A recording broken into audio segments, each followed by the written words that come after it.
Perceba que tudo perde o sentido na vida. Inclusive, o fato de um calvinista ser calvinista. Ele não é calvinista porque ele escolheu ser calvinista. Ele é calvinista, seguindo a lógica da filosofia, do sistema teológico dele, ele é calvinista porque Deus determinou que ele fosse calvinista.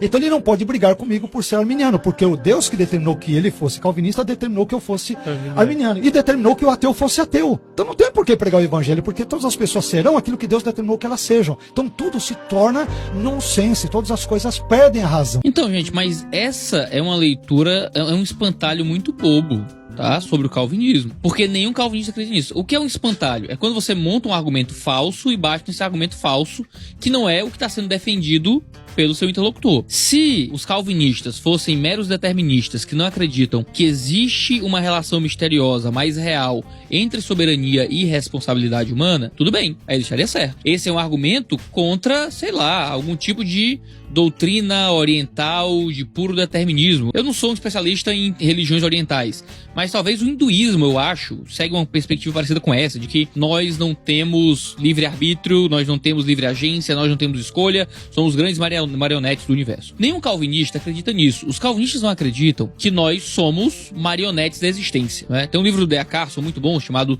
Soberania de Deus e Responsabilidade Humana, publicado pela Vida Nova, em que ele vai dar uma ilustração que eu acho muito legal. Ele vai dizer, quando um homem ora a Deus, não é Deus falando com Deus, é um homem falando com Deus. O que ele quer dizer com essa ilustração? Ele quer dizer que nós não somos meros instrumentos impessoais de uma ação divina, mas nós somos seres dotados de autoconsciência, volição e agência no mundo. De forma que quando nós falamos com Deus, são duas autoconsciências interagindo. O que é que os calvinistas acreditam? Que isso também acontece debaixo de uma determinação e ação divina. Nós, como calvinistas, entendemos e aceitamos claramente que existe uma ação misteriosa da parte de Deus nisso. Iago, mas aí não é fácil dizer que existe um mistério? Bom, nós cremos em vários mistérios na teologia. A união hipostática das duas naturezas de Cristo, por exemplo, é um mistério. Como é que ele era 100% Deus e 100% homem, de modo que as suas duas naturezas não se misturam, mas também não se confundem, sabe? É um mistério. Como é que ele não é parte homem e parte Deus? 100% homem, 100%... É um mistério, não dá pra entender completamente. Como é que a Trindade se expressa de forma que são três autoconsciências, três personalidades, três pessoas,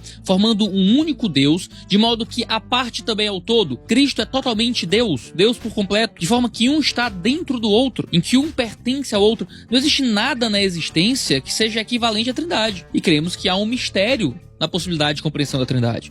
Nós, como cristãos calvinistas, acreditamos que existe um mistério na compreensão da relação entre a soberania divina e a responsabilidade humana. Como é que Deus consegue determinar todas as coisas de modo que tudo que acontece, acontece porque Ele quis, de uma forma que eu incluo sendo um livre agente, responsável pelas minhas decisões, responsável pelas minhas escolhas, culpabilizado pelo mal que faço, de uma forma que Deus não é responsável pelas más ações que eu emprego. O argumento calvinista é que esta pergunta não tem resposta, é um mistério, nós não temos como entender. No entanto, cremos que a Escritura prega as duas coisas. Seres humanos responsáveis, agentes livres dentro da realidade, por mais que não sejam agentes de arbítrio livre, já que a sua vontade está caída pelo pecado, mas são agentes livres, não são marionetes de nada. E ainda assim um Deus soberano que guia e determina e rege todo o universo. Você pode, claro, tentar lidar com as complexidades desse pensamento e criticar as complexidades desse pensamento. O que um crítico do calvinismo pode fazer, e vê só, né, que coisa vexatória. Eu tenho que ensinar os críticos do calvinismo